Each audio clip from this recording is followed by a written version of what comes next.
and Zoom because Don has managed it. You know, it's fifth try.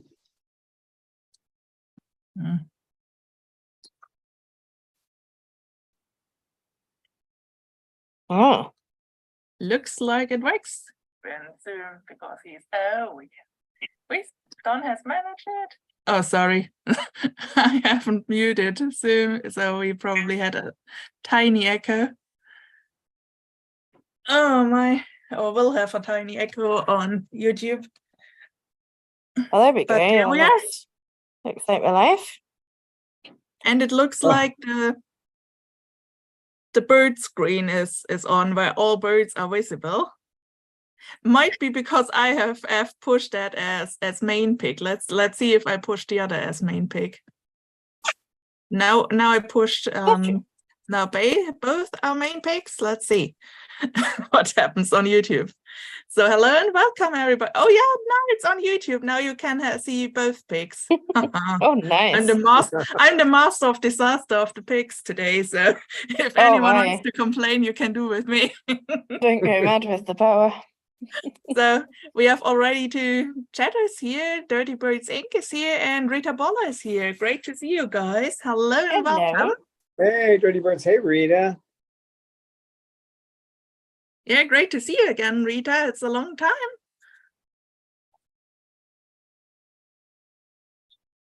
What's Cecil got? What kind of toy is that? It's like a piece of plumbing. JK, what are you doing? When he was going back and forth on his feet, my mother always used to say, because I have my legs are weird, I couldn't stand still. She'd always say, "Do you have to go? You have to go, KK?" But you want over here? Well, all right. Well, come on. You can come over if you want. Come on. Hey, boy. How you doing? Hi, KK. Okay. We also have lots of Maria. chatters here. Yeah, we got Birds Maria and Sunshine TV, Rosebud Atkins, and GTH42, Falcon Sue, and Warm Fuzzy Vibes. So hello, all you guys. Hi, guys.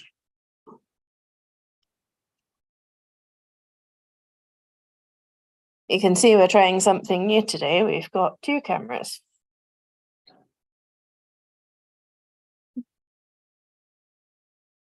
Actually, people can vote what they prefer, if we switch from one to the other from time to time, or if they actually prefer to have both in one window, which is also possible. At the moment, I don't know if YouTube ever plans to offer, some kind of that one can switch between cameras or so. It would be awesome. So we have a couple of questions. So the first one that I'll answer is from Warm Fuzzy, who says, "Who is the birdie with the beige apron on his or her chest?" And that is Jasmine with her little baby bib. And then the second question is from Dirty Birds Inc., who says, "If my umbrella cockatoo humps a toy and treats it like an egg, is he a she?" Actually, it's more like he is a he. Females don't do that. Females bunch, they hunker down and they vibrate. Because both parents will take care of the egg. But yes, the humping is more of a male thing. Yeah, both sit on the eggs, so it's not like in the human world where the woman has to the female has to deliver the baby and all that, feed the baby. No, they both do it. The female does deliver the egg, but everything else is taken care of by both of them. So.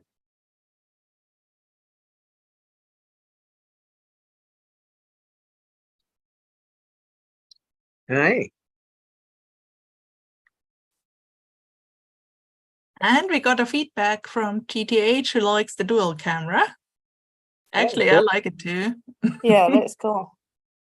It's funny. One sees the whole flock and can see what everyone is doing, and has on the other camera the cuddle side and the bash cam.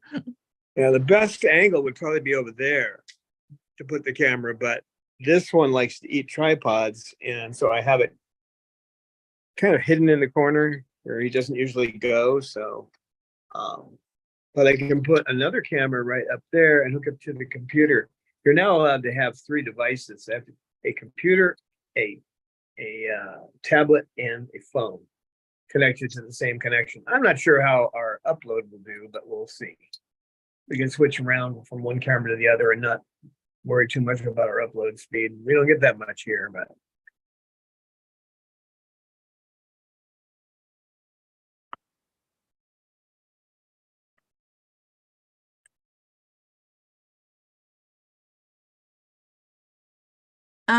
Birds Maria and Sunshine TV would like to know if the birds do listen to you, Don. yeah, they listen to me. They sure do. They don't always obey, but they listen. No, I don't generally tell them what to do. I try to work out deals with them. Pip, pip, pippa. I think Pippa and Steve are working on the next improvement for streaming, like in a couple of years, so we probably can get the feeling of like sitting with the flock inside of the socialization room. Yeah, that would be fun. If then it can be transmitted that Cecil bashes us with his rattle ball, then I think everything is be done, which needs to be done. Pip, pip. Sugar? What you doing, Chug? And Snowball. big shout out to Jasmine, who is just adorable. In her little dress.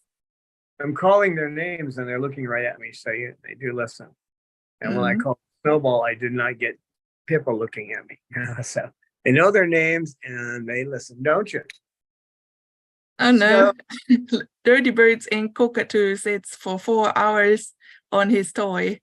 That sounds like a heavily kind of cockatoo who really wants to be daddy. Yeah. It's not like we don't have such a thing here. He's taking it very seriously if he's on it for 4 hours. Yeah, it's amazing how these, well, we don't know for sure with Dirty Birds Inc., as he said, but yeah, a lot of male cockatoos really care for their called toy eggs. So not really eggs, just a toy they treat like egg. They really want to be daddy. If they start showing aggression, you need to give them a toy they can't sit on. So, but you don't need to worry about it unless they start getting aggressive, cage aggression, or not wanting to come out of their cage, that kind of thing. So yeah, Dirty Birds Inc. is sad about it. And have you any suggestion how one can divert Ace, the cockatoo, from it? And Dirty Bird Inc. would like to know if she did something wrong. No, it's natural for them to want to nest. I mean, just look at 14 and 15-year-old kids and how difficult it is to keep them from getting together. It's if they don't have anything, they'll try to use a toy or whatever they can. But you don't want to expressly forbid them, but you also don't want them to do too much of it. So change the toys around. And if they start to become aggressive or they're not getting any exercise, just sitting on it for 4 hours in a row, you might want to take it out and put a hanging toy in. Sometimes that doesn't work, though. I'll try to mate with the hanging toy. Then you can get the hanging toy as far from the person as you can, so they have to lean over to play with it. But this is natural behavior. What's unnatural is we have them in captivity, but we can't return them. So but you want to make sure if they sit in the nest for ages and ages, you want to make sure they're not trapped or anything. Because I can't remember where I heard it, but I heard some story about someone whose whose bird like wouldn't come out, and they were like, okay, I'll just leave it, but it turned out that their foot was trapped or something, so then they like starved to death or something in the nest box. Yeah. Which obviously is an extreme situation, so that's pretty unlikely, but you know, just keep an eye out. Yeah, it does happen. They do get trapped. Sometimes they can get their beak caught in a toy, especially on hanging toys. You have to watch that. If it looks like they've been playing with a toy for a while, a hanging toy, it might be attached to it. So you have to look. That hook bill is wonderful, but it doesn't do well on things like the holes in chains. That's where I use a 2mm chain. It's really unlikely that they're going to be able to get their beak caught in there, but I've seen it happen. Romeo used to do that, so I have to. What I have to do is blunt the end of the beak just a little bit so they can't fit inside the chain.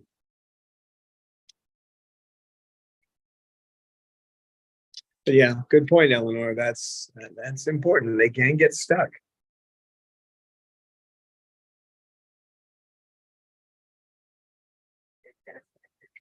We had one poorly. We have had a question from Birds Maria and Sunshine TV, but I cannot find it in chat anymore. But it was, she wanted to know if, there it is.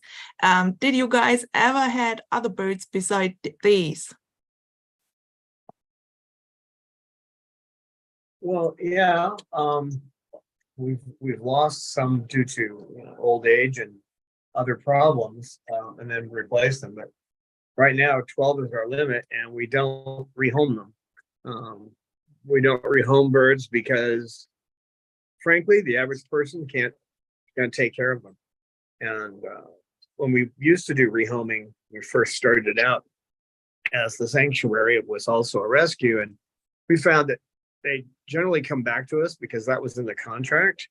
And when they came back, they were a mess because people didn't know what they were doing. And rather than calling and asking a question like, well, the bird has started biting or the bird has started screaming, they wait until they can't take it anymore and then they call you. So then you get a bird back that's either a screamer or a biter, and you have to go through the process of, which is easy. Maybe it take a month or two. You've done it before with the bird, so you have to work with the bird so it doesn't do it anymore. A good example is Snowball. They taught him to pick the blemishes in your skin. They thought that was funny. Well, it got to be a real problem, so I had to train him not to do that. So he leaves here without any problems. He comes back with problems. It's because people they think that they can figure it out. These are people you do not want to have running the local nuclear power plant. Because they're just going to walk and say, what does this dial do? I wonder what happens if I press this button. Most of us get in this situation where we have a bird and we have to try to figure it out. And that's okay because they don't tell us anything. So it's not like we're raised as children to understand it.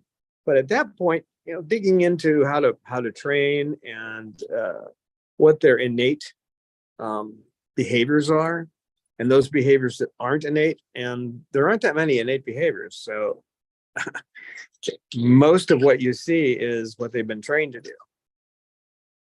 But some behaviors like nesting, that's innate. So they're going to try to nest.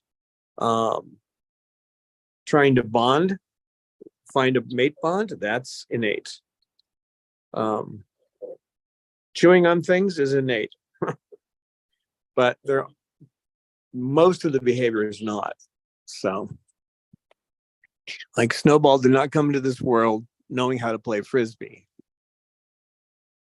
Can we swap to the other camera? Oh no, that's okay, Cecil's there. Cecil! Hi, KK.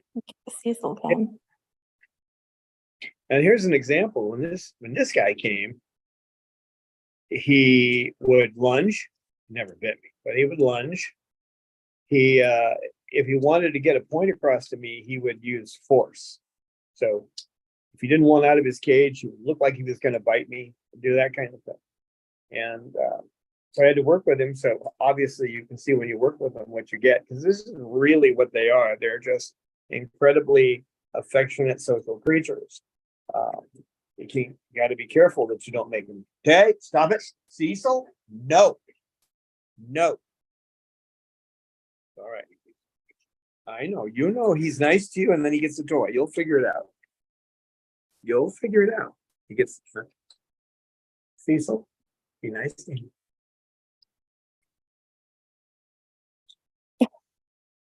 But Maybe Cecil. their behavior is so malleable because they're highly intelligent. So if they can figure out a way to manipulate you, they'll do it. And if that means that they're going to look like they're going to bite, which is not a natural behavior. They don't just bite to get what they want in the wild. So if that gets you to move your hand back and they don't want you trying to take them out, then they learn to do that.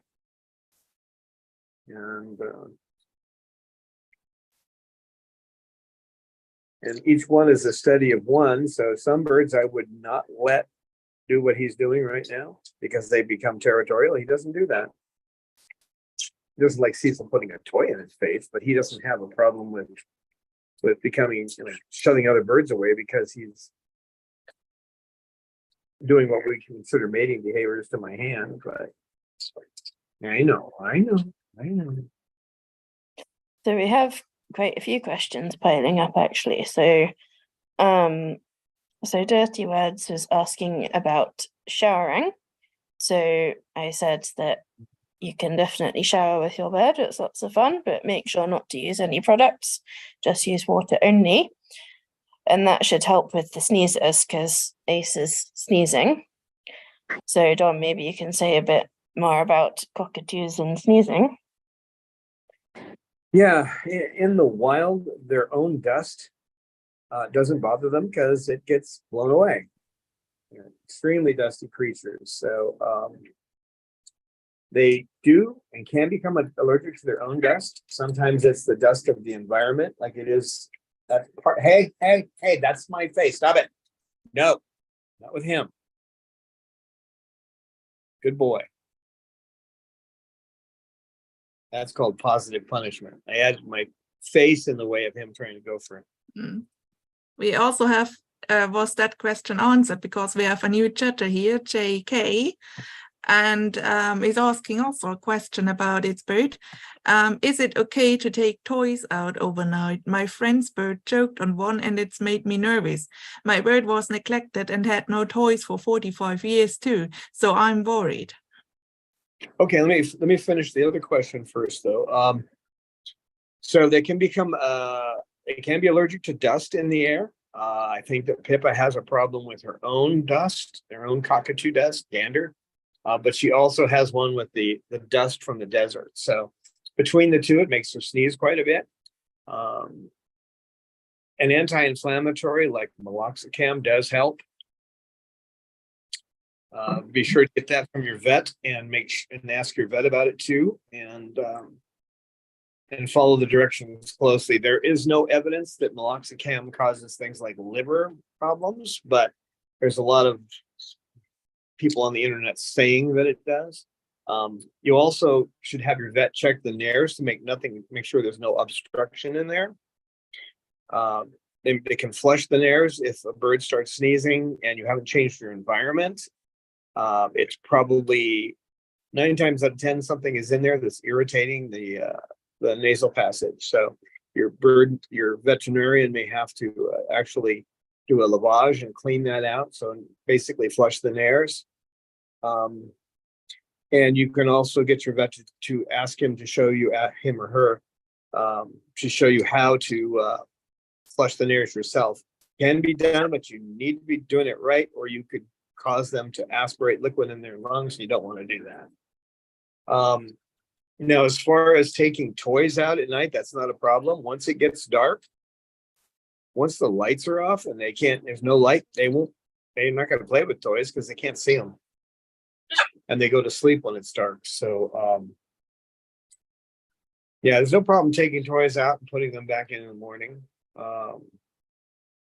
Unless you have a hyper bird like Cecil.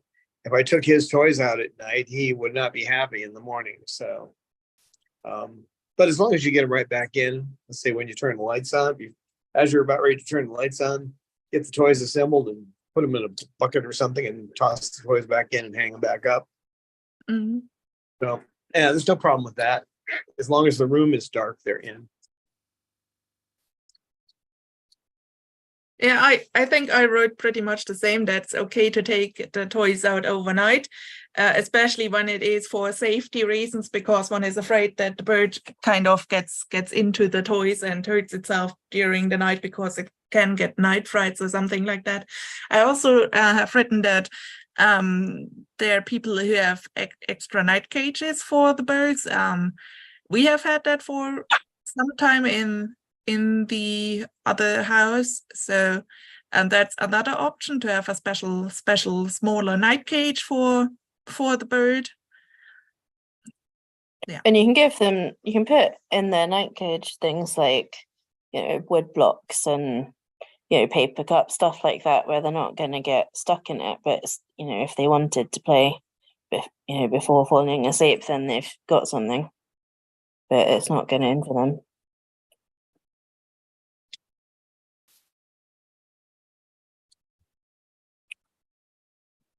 These I don't know about you.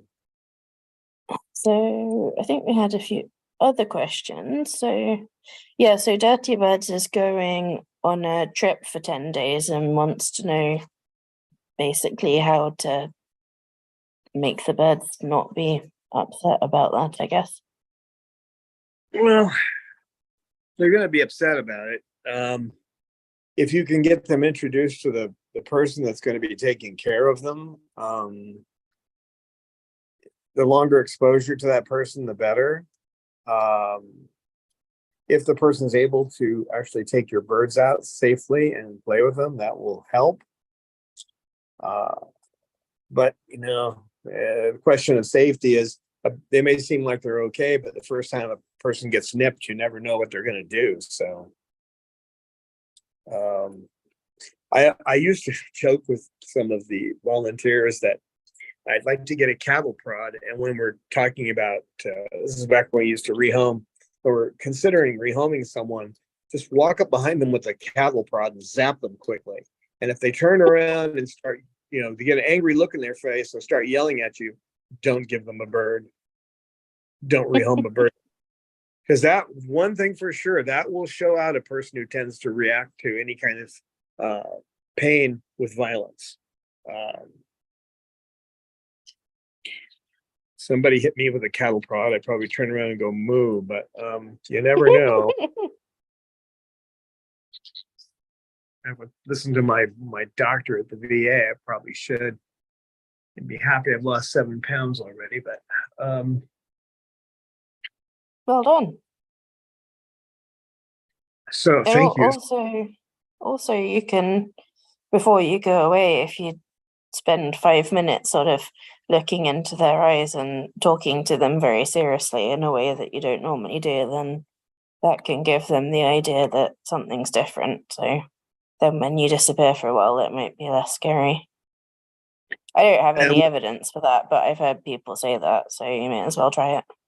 It's possible. I mean, we don't know for sure, but it is possible. And when you come back, don't expect them to love you, to show you real affection when you come back.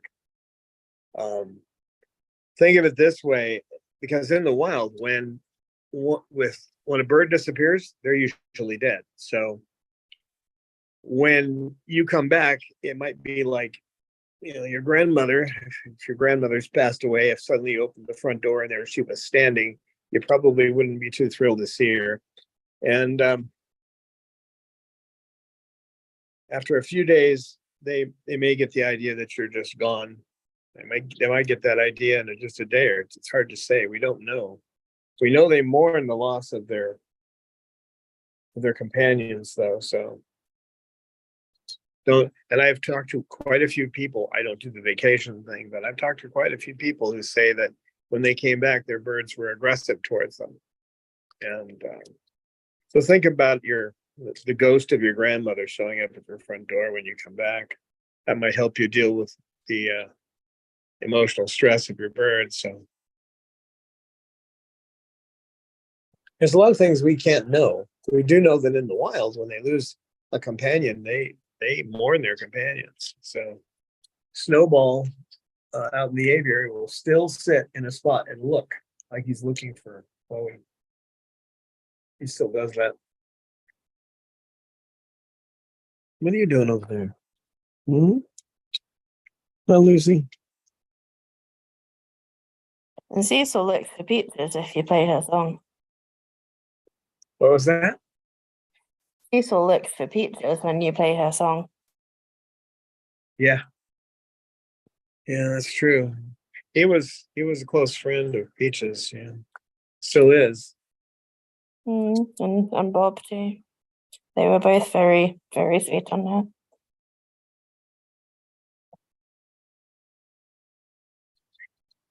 Hi, KK.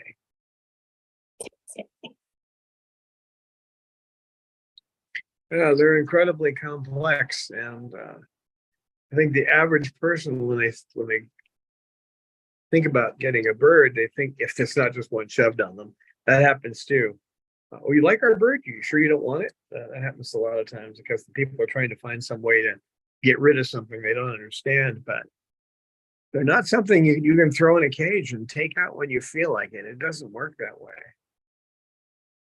Try doing that to a 12 or 13-year-old child. Put them in a cage and see what you get.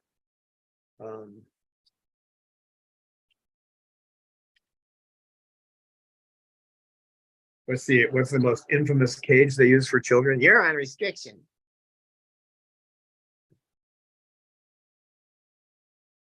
Children don't like that much. These guys don't like it either, do you, baby? You haven't gone for the tripod yet. Add the word yet. Oh, for Bob's issues. Bob, when he comes in now, I have added something. Let's see if I can show you here. There is now it's actually a snake net around the bottom of the cage so that he can't, run away under the cage anymore. Because he wasn't listening to me. So now if he tries to run under the cage, he runs into that plastic net. Poor Bob. That must bamboozle him. Yeah, he was looking at it, trying to figure out how to get through it today. I was picking him up and putting him on the rope, and then he'd climb all the way back down, go down here, pick him up, put him on the rope. Sometimes he just stays up and plays, but today he saw that.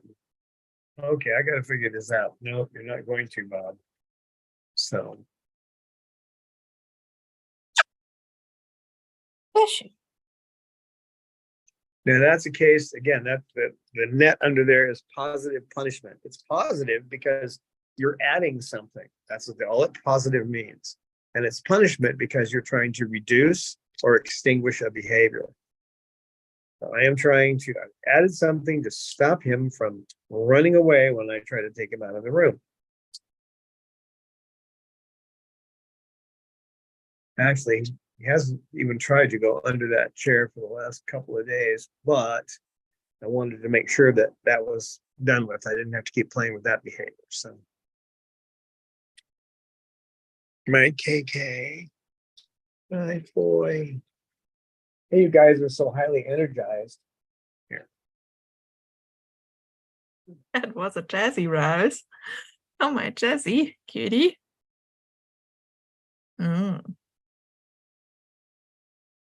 Hold on, Cecil.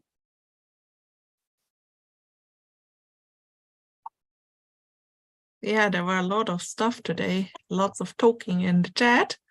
Hope we got everyone.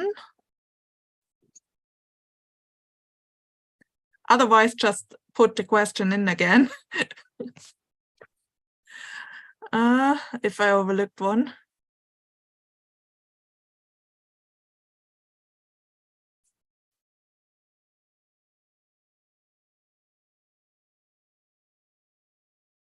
What'd you do with it, Snowball? And we have a new chatter who joined us. We have Cami Schmidt. So hello, Cami.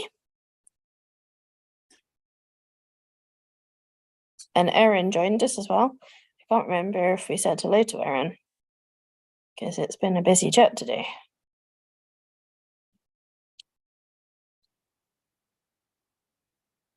And Falcons, who wants to know how much time you train Bob every day, John?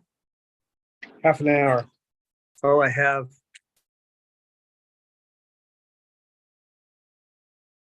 This, when you get down to it, you have to break down how much time. I've got to train Bob. I'm training Cause, so they each get a half an hour, and then this guy gets a half an hour of private time because he needs it to keep himself sane. He needs toys, and he needs to know that he can come sit on me. As long as he's not getting territorial, and it's just the opposite. He's sitting around other birds and not having any issues. So, what are you doing over there?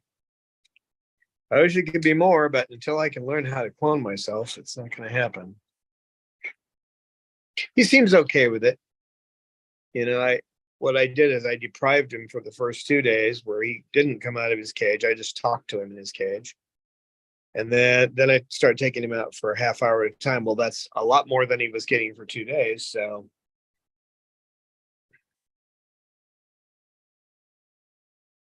be nice. Good boy. Good boy. Yeah, I figured you had to go. Yeah, people will say, well, do they poop on you? Well, Cecil was up on my shoulder. He climbed down, got on my leg so he could go. I just have to be sure careful I don't step in it. I get it off the floor.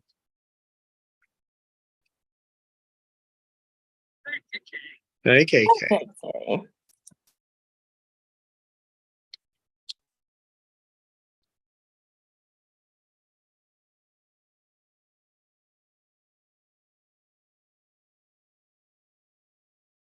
Yeah, the one thing I did wrong with him in the beginning, I was so focused on getting him corrected, I didn't take any videos of how he was behaving.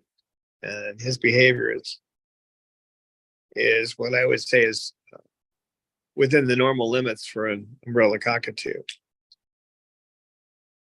He's social. He's not aggressive. He's talkative. He likes company. Those are all things that umbrellas like. So,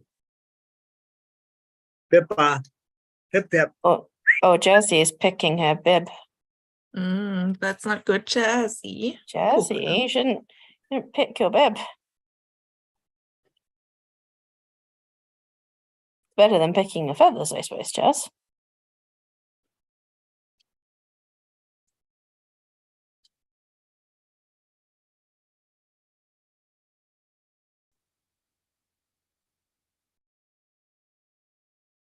Yeah, the screen I have I can't see her doing that. I only get part of it, but. No, we saw her on the other screen. Mm-hmm.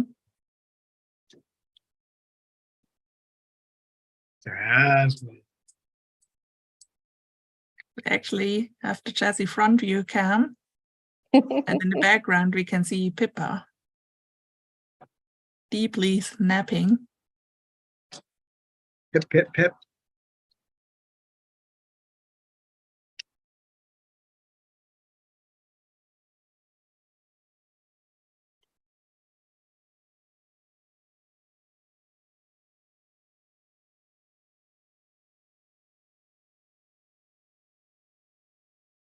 What you doing? Yeah, she's just preening normally now. She hasn't been doing too much chewing on the bib, but I don't feel secure taking it off yet, even though she's getting dosed 3 times a day now.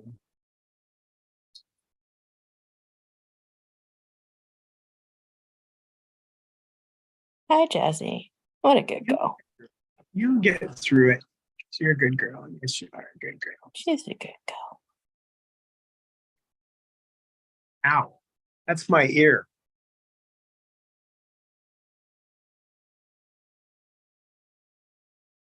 I know you like to play with 2 toys, but my ear is not a toy. Did we talk about that today in the live stream? What Warm Fuzzy Vibe said about a vet who grabbed a cockatoo on the neck and hold it there like a rabbit, I think. Vet did that? Yeah, actually a person who called itself a bird vet, but also got kind of dispute because it also says it with the males have the brown eyes, you know, other way around it is usually known. So probably a person who has no idea about birds at all just called itself a bird vet. It's something which went around on Facebook, obviously. Yeah, there are a number of things to ask a vet just to make sure they know what they're talking about. When I got here, I had to go to see Dr. Kenyon. He's good, but I asked him the question, you know, how do they, when they, what muscles do they use when they breathe? And he had the right answer right off the bat. So if they don't say that a bird uses muscles to exhale, then they really don't belong as an avian vet.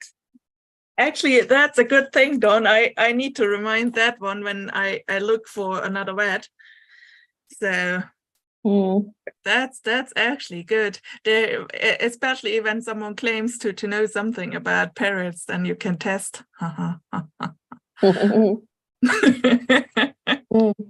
mean, I think with these guys, they have pretty strong necks, but you probably shouldn't grab them on the neck.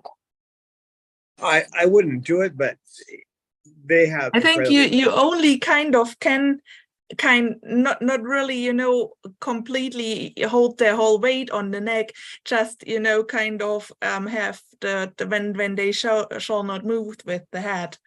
I think then you kind of try to grab their be a little bit around with the hand or the fingers around the neck, instead of, you know, you are not allowed to squeeze their whole body. So when you don't want them to move their neck, or they need to hold still, so that you have a special hold for them, which actually goes around the net. But like you do with rabbits or other animals, which you can kind of grab on their neck, like which cats do with the little kittens or so, because they often grab them back in the neck and then carry them around. I even think I saw that a hedgehog mom doing, but I don't think that's a thing in birds. Yeah, what I've studied, of course I've not tried this myself. They say it's really hard to break a bird's neck because they have so many vertebrae close to each other. But you would be better off to take a nice, you know, take a strong grab on the neck than you would be to hold their bodies too tightly. And by too tightly, I mean, if I wish I had video of Dr. Young when he holds a bird, because it's about that gentle. It's about that gentle, just hand up against the side of them, no pressure, just like that. And because once you put any pressure on their lungs, they can't breathe. So, And Peach has had a messed up neck, and she would still dangle by her beak with her whole body weight. So they are tough. Yeah, and there's no way to tell when that happened to her. It looked like it happened fairly early on, but it is hard to do what she has. She had fused vertebrae in her neck, which means that I think she was beaten with a broomstick or something, because she was afraid of brooms. But it is hard to hurt their necks. Easy to kill them by holding them too tightly, just holding around their chest at all. So.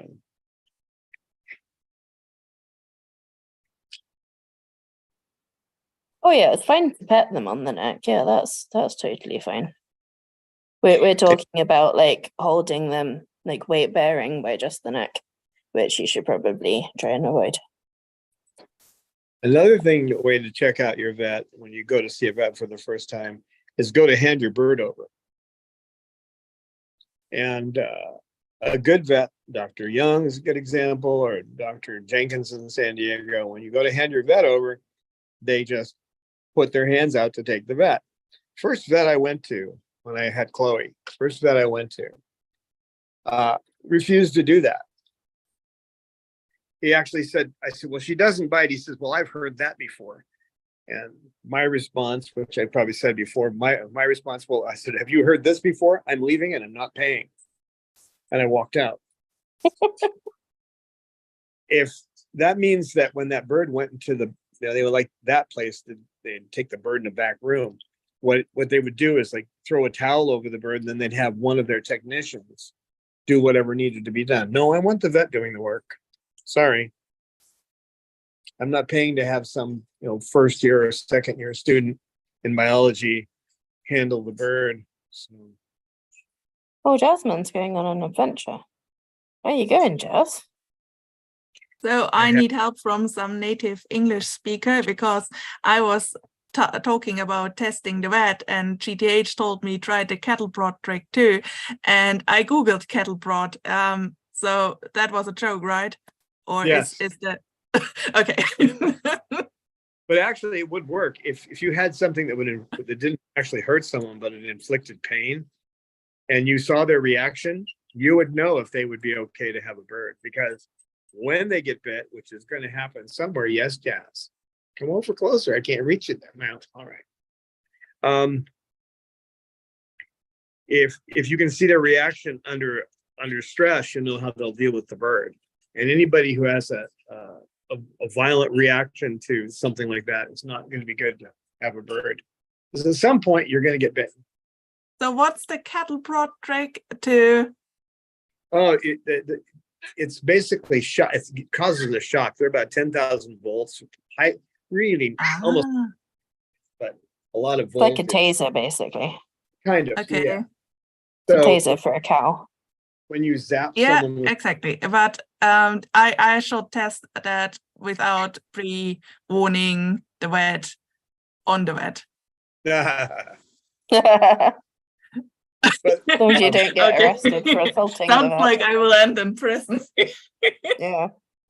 I had I understand. Yeah, the vet should be able to handle being bitten, or at least actually the really good vets are able to manage the animal that they are not bitten. It's the same with dogs, because they often have to deal, not the avian vets, of course, but vets in general, to deal with animals which are not trained at all. So if the vet actually is good, then they can handle the animal. I think some vetters are confused. We are not saying shock the bird. No.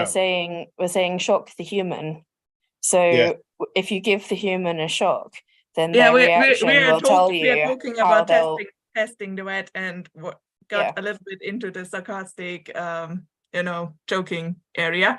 Yeah. So I think GTH was like, oh no, she's asking the vet academic questions. Yeah, like so that. If you shock the human, then the human's reaction will be a proxy for how they would react if they got bitten by the bird. Right. Mm-hmm. Yeah, you can't do that, but it would definitely show you. The closest thing you can get away with is by asking, by saying something like, well, I don't think you're fit to have a bird. Saying that to someone, you don't seem to like a bird person to me. And if you get some kind of a angry response, then they just sent themselves down the road. Because they go, well, why do you say that? I mean, then the person's first reaction isn't violence, but it would be a good test. Not something you can do. This one thinks that's a white bird, so that bird will preen me, and I'm trying to get her. No, he's not going to preen you. He doesn't understand that yet. He's like you. He lets someone preen him, but he doesn't know how to do it yet. Now, he used to chase her, and we're sitting right next to each other now. So, but he's not quite sure what making motions for. We have a new chatter here. It's Kira with Becky, and she would like to know how's Jasmine doing. Well, she's doing pretty good. She's sitting here on my chest she wants KK to preen her, and KK, and what the heck that's all about. He used to chase all the pink birds, and now he's just like, why is she looking at me? The kind of look on his face. Why is this bird looking at me? He's not a preen machine like some of the other ones, okay? He's not. It's all right, KK. No, she's doing fine.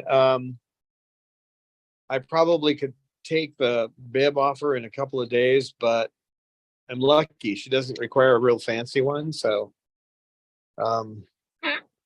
she doesn't try to pull it up and move around it. She just chews on it. And it looks like the 3 times a day at 0.15 on the medicine is working. So I don't know what started her again. Why don't you get up here? Because he doesn't understand why you're looking at you, why you're looking at him. He doesn't understand. He doesn't. No. I don't want her to feel rejected, so I'm petting her on the head. But she doesn't get that he's not going to preen her. He probably will at some point. Right now, he's not.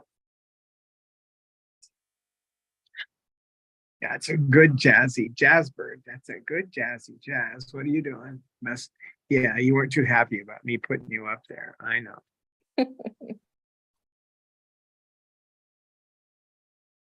You're a good girl, Jasmine.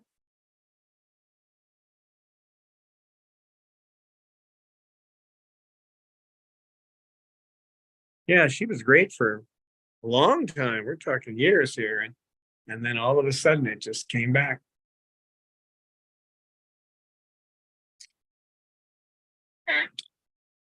I did notice some changes in behavior. Before that, she was starting to go farther and farther away, sitting at the far end of the room when we were in here.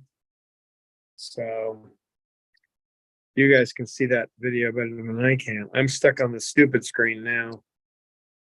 The one that won't. What cam? Yeah, Is she we can see both on the YouTube, but John can only see one. Ah, yeah, we can see actually both screens. She be careful, she might get under her bib. No. Yeah, she kind of lifts it up. Yeah. Yeah, Sugar, don't give her tips how to mutilate. I hope you don't. Yeah. Yeah, I can put another strap in the back if I need to, but I'm hoping the medicine will take over and whatever stimulus started her on this process again. And again, it's nothing that anyone does to the bird other than the breeders who don't let the parents raise their own birds. Those are the people who are at fault.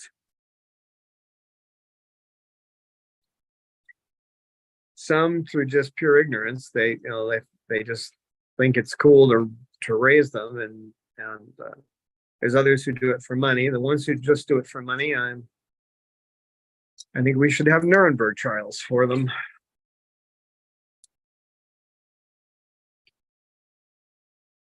Because it's not something to do for money. No, it's not. It's not. Now she's trying to preen it. She's not actually, I can't tell right there. Nope, she's trying to preen herself through the bib. Oh, Jazz, that's so sweet. Because she doesn't move around when she's actually tearing into, there's one spot she goes for. So she'll stay. If she's moving around, then she's preening. Mm.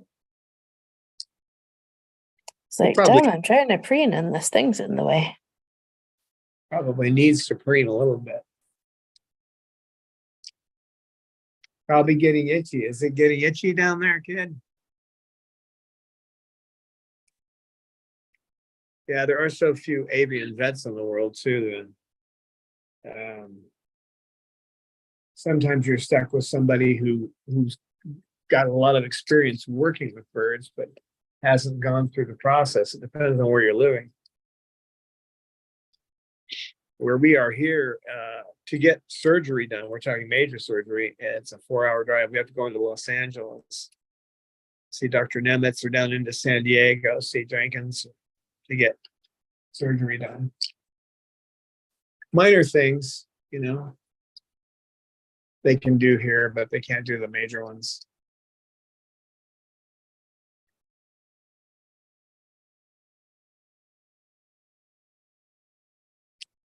I was talking to a rescuer in another part of the country, and they're stuck in the middle of nowhere, and they keep the sutures around too. So yeah, you have to learn to fend for yourself to a certain extent. hard to, if they have a wound that needs to be sutured, you need, if it's something there's different kinds of sutures too. You have to learn. Some of them dissolve, some don't. When you do when the vet does a tie up on the cloaca, whether you got a bird that's either prolapsed or is going in that direction, they just make a one that does not dissolve and they wrap it around. Is Jazz okay? Does she have her foot stuck in the bib? Nope. Okay. It's hard to get your foot stuck in that bib. Okay. Fortunately, that's one of the things I looked at. They happen to be about the right size because, yeah, she can lift it up, but even if she lifts it up, she's not really getting to the spot. With some birds, it wouldn't make a difference. They go after their feet or they go after their back, and that wouldn't help at all. But she goes after the keel bone. Not too thrilled with that either, but at least that little bib works. And it's just a baby bib. And I just sewed on a couple of. I took the band off a T-shirt, on the arms. It's flexible. I just cut that off and sewed it on to make a flexible tie for just under the wings. You don't want to get that too far down. If you have to have two of them, if you go too far down, because then it bunches up and they can't get to it. And the top has got it's got a snap, so I just wrap it around a couple of times and snap it together.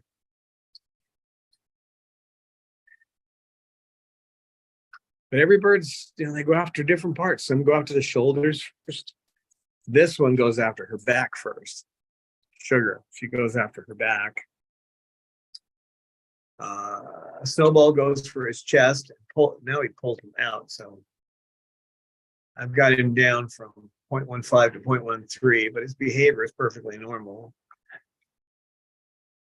This one over here tears up her flight feathers and her secondary feathers, primary and secondaries. This one goes for her chest, don't you, little girl? Cecil isn't on medicine, but he does chew up his outer flight feather. Takes the spines off of it, which is not good, but. Hey, Luce. And KK goes after his chest and starts there, and then he just pulls feathers off all around. But he hasn't done that here. Well, that's not true. He didn't do it for the first week, and then he went, he was on medicine, and then I had to increase his medicine. Now he's off the medicine. If you catch it early enough, you can wean them off of it, but once they're on it for a year, they're probably going to be on it forever. It's not expensive as long as they keep making the drug. It's not made for birds, it's made for humans. So I think it's one of the 100 essential medicines, I think so. So hopefully I won't stop making it anytime soon. Yeah, I'm going to have a situation here where I've got to order it probably going to have to order it from a vet in San Diego and have it sent next day air here when the temperature gets down. So right now it's too hot to have anything sent. So when we get towards late fall, I'll order probably 10 bottles. And if they can't, because of federal regulation, if they have difficulty sending it, then I'll have to meet somebody at the border between California and here so I can get back in time to give them nighttime medicine.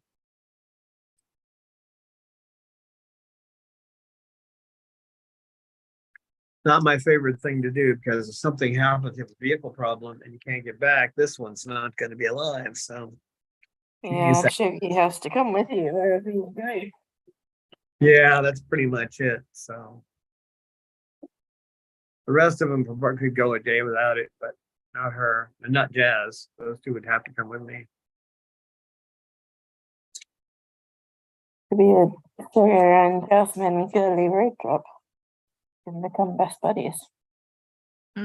Jasmine is on Sugar's perch again, and Sugar is okay with it. Oh my Shuggy. It's really amazing how close they've become the couple of last days and weeks.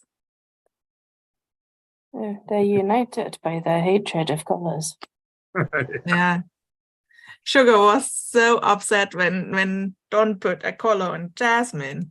She was suddenly super friendly to Jasmine and allowed her to sit on her perch and everything. Oh my. You wouldn't expect that from Sugar. No, but she actually can be show solidarity towards other Moluccans. And maybe, or it's the beginning of a big, big friendship. Well, it will be a really, to us human, probably strange looking Moluccan friendship, but it will be a friendship. Really. They will tolerate each other, and that's the equivalent of friendship. Mm. Yeah, Moluccans they're located on that really strange island up down somewhere in Indonesia. On all other Moluccan islands, there are umbrellas, but that one really strange Saram island, no one knows why they have developed pink birds.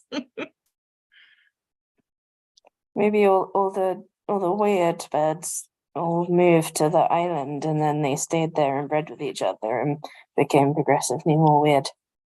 And then they also became pink somehow. Mm. Or they are alien birds and somehow wanted to look some a little bit different. No, I think they, yeah, not sure what has happened on that island, but one never knows.